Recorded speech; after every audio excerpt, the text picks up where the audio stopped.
James Cameron ने अवतार 27 साल पहले सोची थी, बट उसने वेट किया था for the market to go up और for technology to come to that level where he can actually present it. I am no James Cameron, मतलब मैं उसके नाखून भी बन जाऊं मेरे लिए वो भी काफी होगा. The importance of curiosity. हर किसी को जेम्स कैमरॉन बनना है. ऐसा क्या है इसके अंदर जो सब लोग पागल हुए जा रहे हैं यही बनना है. वैसे जेम्स कैमरॉन तो बस एक ही है, पर क्या सच में एक ही है? कोई भी नीले पेट से जेम्स कैमरॉन बन के नहीं निकलता है. यहाँ बन सकता है. मैंने एक दिन रूम बंद कर बहुत ध्यान से सोचा और 5 ऐसी चीज पता लगी है जो अगर फॉलो करोगे तो शायद कल को तुम भी बन जाओ जेम्स कैमरॉन. डायरेक्टर बनने से पहले तो लोग बन जाते हैं सिस्टम के विक्टिम. बहाने पे बहाने मारने लग जाते हैं. स्टूडियो पैसा नहीं दे रही है, एक्टर्स बात नहीं सुन रहे हैं और डायरेक्टर्स चेयर पे पता नहीं क्या क्या होते जा रहा है. पर जेम्स कैमरॉन ऐसा नहीं है, क्योंकि वो है रियल रेबल स्टार. कैसे, वो अभी देखो. अपने जेम्स को किसी भी स्टूडियो, कोई भी सिस्टम, किसी से डर ही नहीं लगता है. अगर पिक्चर बनाना है अपने हिसाब से बनाएगा. इतनी बड़ी बड़ी बिग बजट प्रोजेक्ट उठा लेता है जैसे समझो एक कंपनी स्टार्ट करने वाला है. फिर भी ये उस स्टूडियो तक की नहीं सुनता है जिसके अंदर ये फिल्म बन रही है. यहाँ डायरेक्टर्स को ये डर लगा रहता है कि अगर 2 साल उनकी फिल्म ना आए तो शायद वो रेलेवेंट नहीं रहेंगे, हर कोई भूल जाएगा. पर कैमरॉन को उसका भी डर नहीं है. 10 से 15 साल तो ये ऐसे ही एक पिक्चर को दे देता है. टाइटैनिक से अगर देख लो तो लगभग 30 साल होने वाले हैं और इसने सिर्फ 2 ही फिल्म बनाई है, क्योंकि ये हर एक प्रोजेक्ट को इतना डिटेल से ध्यान देकर बनाता है. और उस टाइम पे सेट पर जो कुछ भी होगा सिर्फ कैमरॉन के हिसाब से होगा. अवतार पे तो ये रूल भी लगा दिया था कि इतना हैवी प्रोडक्शन है, हर किसी को पूरा फोकस करना है. अगर कोई फोन यूज करते दिखा तो ये उनका फोन नेल गन से सीधा दीवार में ठोक के रख देगा. और टाइटैनिक में इसकी ऐसी सनक थी, पूरा पूल भर के फ्रीजिंग पानी रखा था और उसमें कई घंटे, लगभग 12 घंटे तक एक्टर्स को रखता और उनसे काम करवाता था. ये सब तो फिर भी कई लोगों को पता होगा, पर इसकी सबसे कम पॉपुलर फिल्म द एबिस, जो थी अवतार way of water before it was cool. इस फिल्म में इसने अंडर वाटर सीन शूट करना स्टार्ट किया, पर इसका जो लीड एक्टर है एड हैरिस, उसके इक्विपमेंट में कुछ प्रॉब्लम आ गई थी. पानी लीक होते जा रहा था, उसको सांस लेने में प्रॉब्लम हो रही थी. और ये सब देख के कैमरॉन को लगा क्या कमाल एक्टिंग कर रहा है, ये शॉट तो पिक्चर में रहना चाहिए. बेचारा मरते मरते बचा था. जब उसे बाहर निकाला तो इतना फ्रस्ट्रेट हो गया था, लग रहा था कैमरॉन को 2-4 लगा देगा. वो बेचारा फिल्म छोड़ भी नहीं पा रहा था, तो एक बार सेट से घर जाते टाइम गाड़ी बीच में रोक के खाली रो रहा था.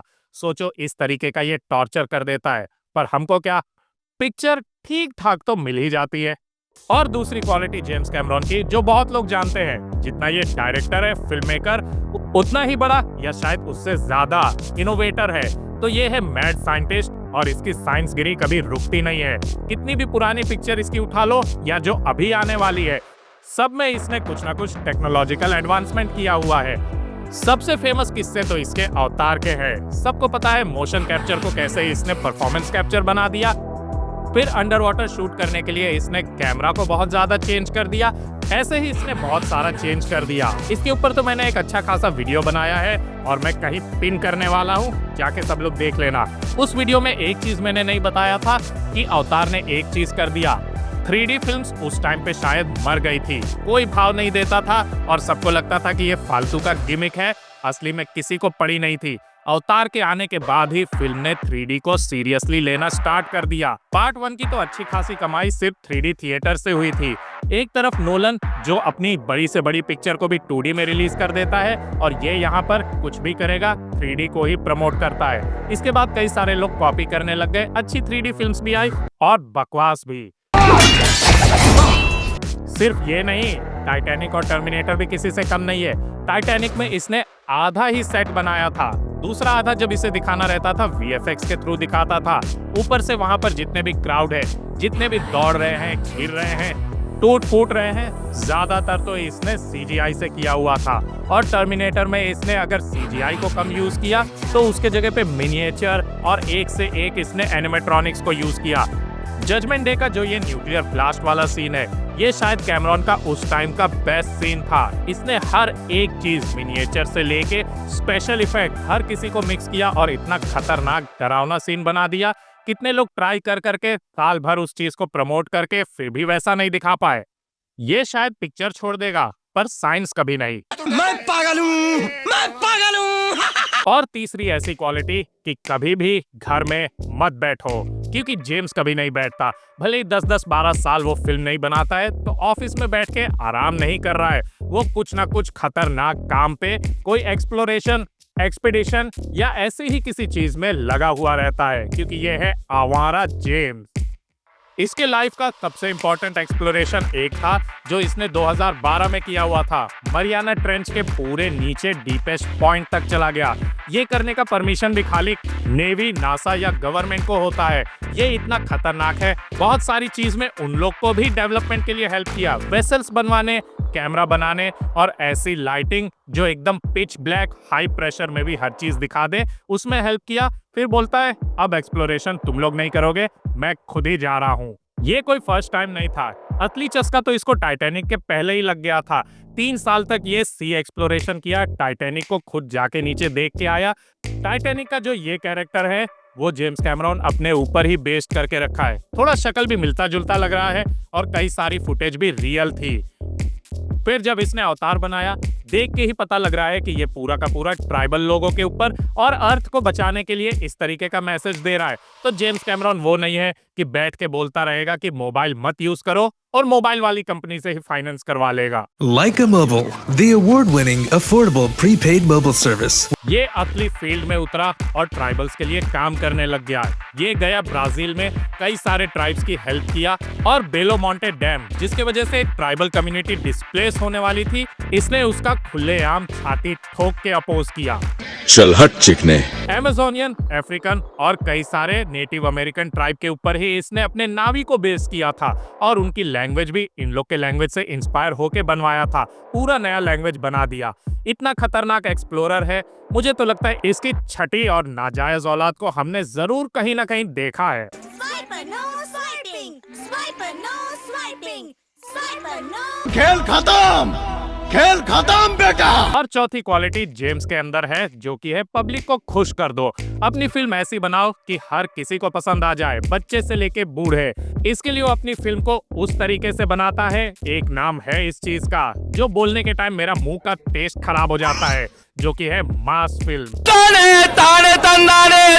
कितने लोग को ये हजम नहीं हो रहा होगा, पर ध्यान से देखो तो जेम्स कैमरॉन दुनिया का सबसे बेस्ट मास फिल्म मेकर है। उसकी फिल्म में वो सारी चीज रहती है जो एक अच्छी खासी मास फिल्म में होनी चाहिए।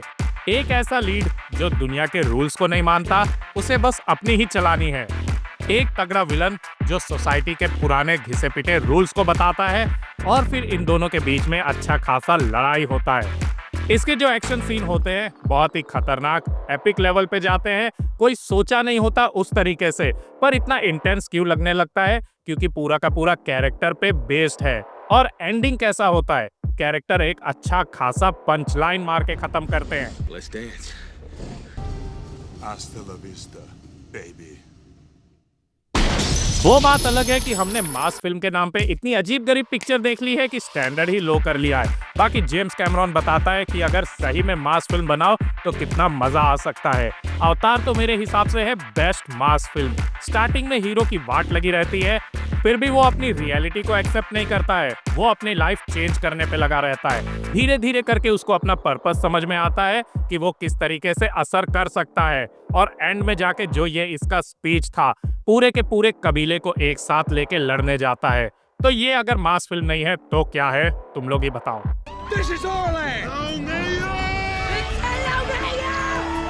और ये मेरा कैमरॉन का सबसे फेवरेट सीन ट्रू लाइस का। ब्रिज जैसे टूट गया है, अभी गाड़ी यहाँ पर से पार होने वाली है। बहुत ही एपिक एक्शन चल रहा है, पर इसको और एपिक बनाने के लिए क्या करता है कैमरॉन, ये एक पंच लाइन दे देता है। Come on, baby. और यही रीजन है कि अपने यहाँ के जो बेस्ट डायरेक्टर हैं, अगर जेम्स कैमरॉन से इंस्पायर हुए तो वो लोग भी सच में अच्छी क्वालिटी की मास फिल्म बनाते हैं। The Oscar goes to James Cameron for Titanic. I'm the king of the world! आज की इस इकोनॉमी में जहां महंगाई इतनी बढ़ती जा रही है कि दाल रोटी के लिए बाप बेटे को बेच दे रहा है, वहां पर कुछ डायरेक्टर्स ही हैं जो अपने नाम पे पिक्चर के टिकट बेच सकते हैं, जिनमें से सबसे टॉप पर आता है रोहित शेट्टी।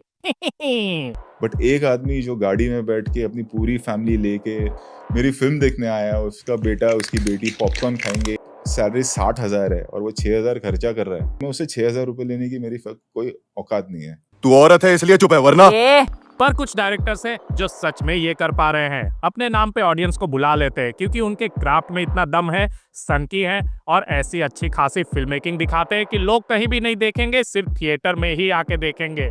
पर डायरेक्टर्स का लाइफ स्पैन बहुत छोटा होता है, चाहे उनका क्वालिटी देख लो या फिर बॉक्स ऑफिस देख लो।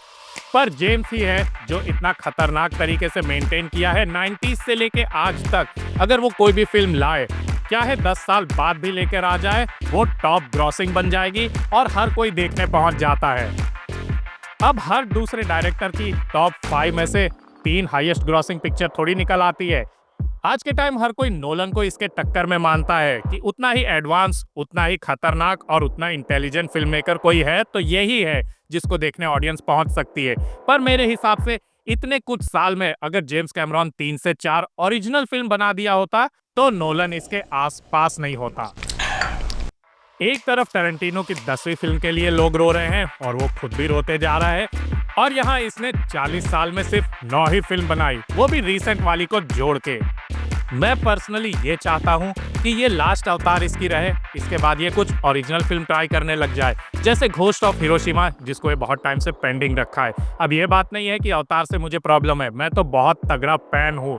फर्स्ट हॉलीवुड फिल्म थी जो मैंने थिएटर में देखी, फर्स्ट आईमैक्स थी जो अवतार वे ऑफ वाटर मैंने देखी, और मैं जैसे सुनता हूँ कि अवतार का कल्चरल इम्पैक्ट नहीं है, खून खौल जाता है। जिसको भी ऐसा लग रहा है जरा साइड में आना, एक बड़ा सा कल्चरल इम्पैक्ट दिखाता हूँ। और कमर के नीचे तो मैं जितना कम बात करूं उतना अच्छा है, क्योंकि हमने बड़े किस्से सुन रखे हैं।